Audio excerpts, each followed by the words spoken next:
ముందుగా స్టేజ్ అలంకరించినటువంటి మహాశయులకు, వచ్చినటువంటి అతిథులకు మీ అందరికీ కూడా అంబేద్కర్ జయంతి శుభాకాంక్షలు తెలియజేస్తూ ఉన్నాను. ముందు ప్రెసిడెంట్ గారి మాటలతో మనం ప్రారంభించుకుందాం.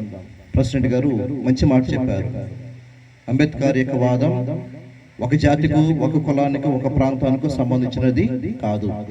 అన్ని జాతులకు, అన్ని కులాలకు, అన్ని ప్రాంతాలకు సంబంధించినటువంటిది.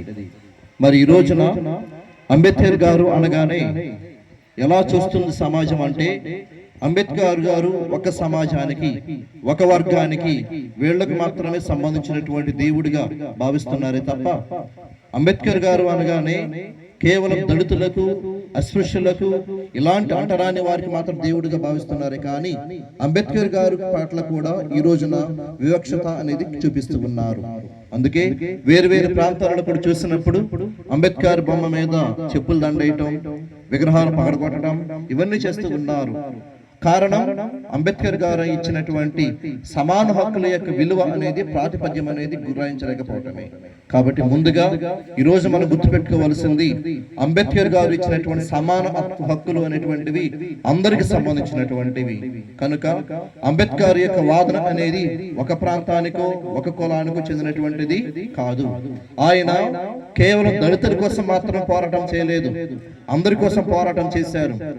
ఆ రోజున అంబేద్కర్ గారి యొక్క వాదన లేకపోతే కేవలం దళితులకి కాదు, అందరికీ కూడా అన్యాయం అనేటువంటిది జరిగేటువంటిది.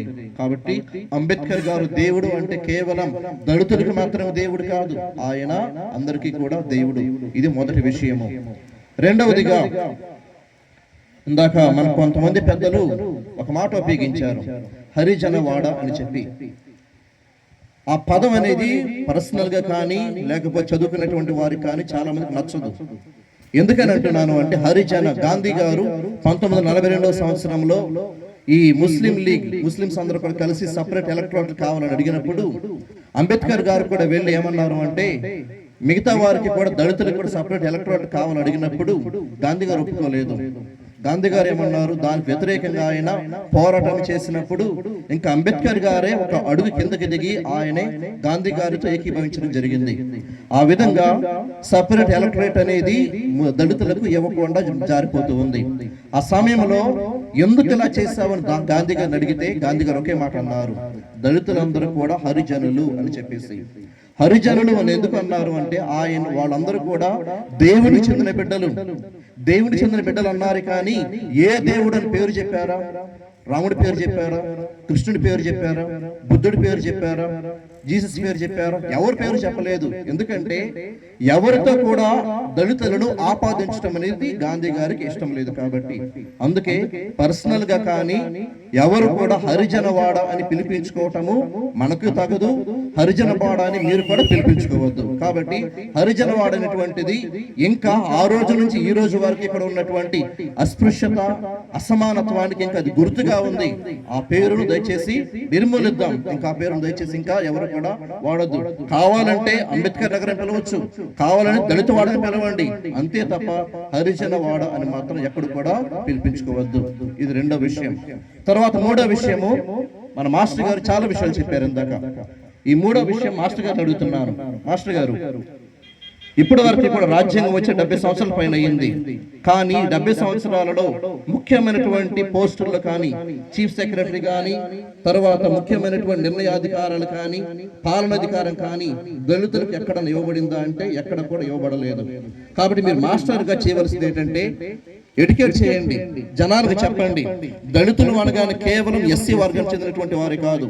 దళితులు అనగానే ఎవరి సర్టిఫికెట్లు అయితే మీ కులం పేరు అనేది లేకుండా ఎస్సీ అనో, బీసీ అనో, ఓసీ అనో ఉంటుందో వాళ్ళందరూ కూడా దళితులే.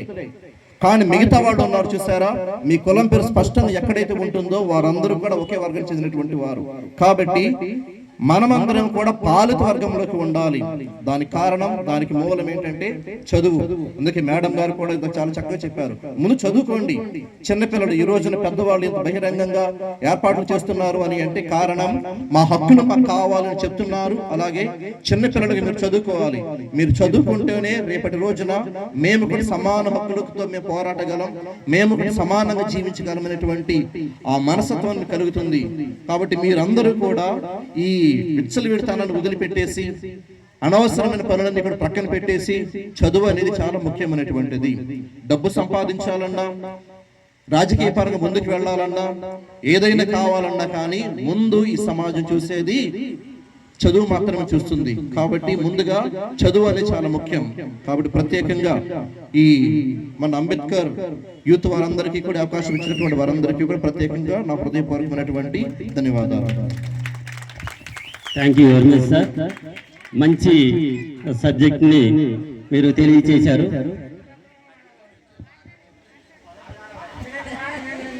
నిజంగా ఫాదర్ గారు చెప్పినట్టుగా చట్టంలో హరిజనులు అనేది తీసివేయబడింది. హరిజనులు అని పిలిచారు అంటే అది చట్టరీత్యా నేరం. ఎందుకంటే ఆనాడే డాక్టర్ బిఆర్ అంబేద్కర్ గారు దాన్ని ఖండించారు. హరిజనులని మమ్మల్ని పిలవద్దు, దళితులు అనగా ఎవరైతే కులంతో సంబంధం లేదు, మతంతో ఎవరైతే అణగారిన వర్గాలు అయితే ఉన్నారో వాళ్ళందరూ దళితులు మాత్రమే.